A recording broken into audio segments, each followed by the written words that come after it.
Pimpinan Satuan Kerja Perangkat Aceh mengikuti dan mendengarkan pidato kenegaraan Presiden Republik Indonesia dalam rangka memperingati HUT ke-75 kemerdekaan Republik Indonesia yang digelar secara virtual, Banda Aceh, Jumat 14 Agustus 2020.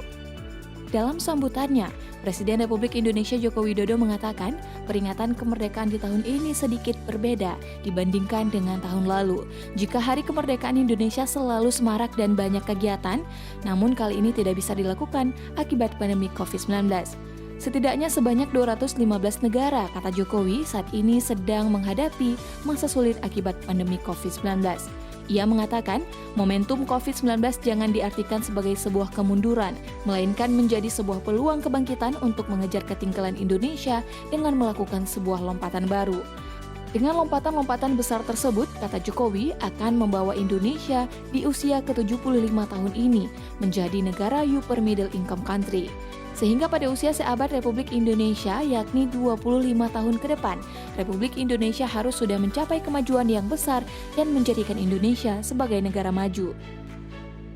Untuk itu, Presiden menginginkan agar semua pemerintah di daerah dapat dengan cepat melakukan perubahan rumusan program dan menyesuaikan program kerja dengan situasi terkini. Seperti melakukan realokasi anggaran dalam waktu yang singkat, menerbitkan Perpu nomor 1 tahun 2020 yang kemudian disetujui oleh DPR menjadi Undang-Undang nomor 2 tahun 2020, bersinergi dengan BI, OJK, dan LPS untuk memulihkan perekonomian.